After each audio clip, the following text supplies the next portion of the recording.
I hope you're having a great day today. This video is focusing on the production of Rivendell. Rivendell was filmed close to Wellington, just a little bit outside of town along one of the rivers. And also, it was also created inside the studios as well.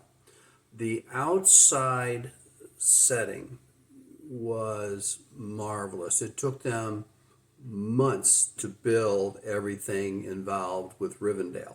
And actually, they kept that location secret, not only from the general public, but also from the actors as well.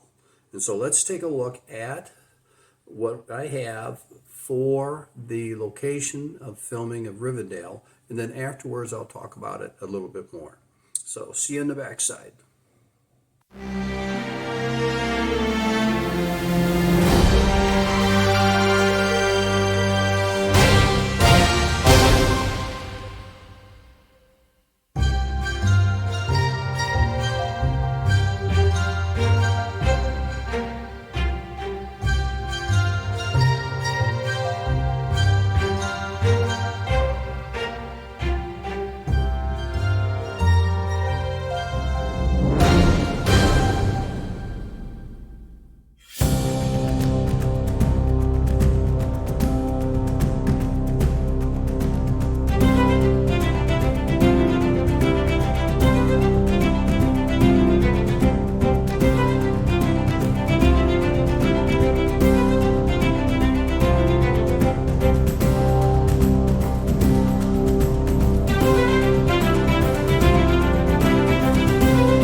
Hope you enjoyed a little bit of a slide presentation there. In some of the pictures, it was really kind of hard to see really what the conditions were when they actually filmed it, because after all, this is like 20 years later, and forests do grow. Some of the interesting things regarding the filming of The Lord of the Rings. Mr. Peterson, he actually went to the New Zealand government asking to see if they could help finance the making of the movies. Probably little realizing just how much effect these movies would have on the economy of New Zealand. It changed their economy. There's more jobs, there's more opportunities. They have full-scale studios in the area where much filming is taking place. It has just really changed New Zealand's financial picture. Well, getting back to the filming of Rivendell.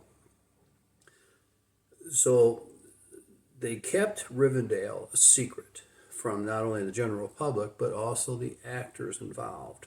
And so when you first see in the movie, that's one of the few times they actually only took one take.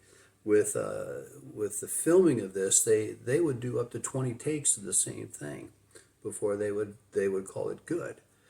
In this particular case, they kept the first take because they wanted to get the reaction of the actors when they first came through that gate that you saw and witnessed the production of Rivendell. It must have been fantastic. The pictures probably don't do it justice. And so the Rivendell is a combination many times of not only live action within the setting that they built, but also within the studio where they blended things together. And they also had miniatures. They had these miniatures which are extremely detailed. And in one of my other videos, I actually have a little bit of a picture of one of the people that was the head miniature maker of for these films. And what they would do is, this is before, what is it, DGI or whatever that computer enhanced stuff is. You know, I'm showing my age. But this was before all that developed, and so then they actually superimposed some of the different things onto the live action. They layered it on, and it took great skill to do that. And so all the props with the government, the deal was that they had to take them all down, and so all the props from all the areas have been removed. The pictures that you see with the arch, that is not the actual arch. That is a reproduction, and it's not as big as the original one. And they had to get special permission to put that in there. And so they had to keep within the regulations of the government. And so that's why throughout New Zealand, you don't see any of the props around anymore. The only one around is the Hobbittown, which happens to be on private land. And so it's in a bit of a different category. And another interesting thing about New Zealand with the Lord of the Rings is very few of the places are actually labeled. Rivendell is the only one that's really clearly labeled Rivendell, where you can visit. So interesting stuff. Glad you tuned in. And thanks for tuning in. May all your seas be calm. Take care.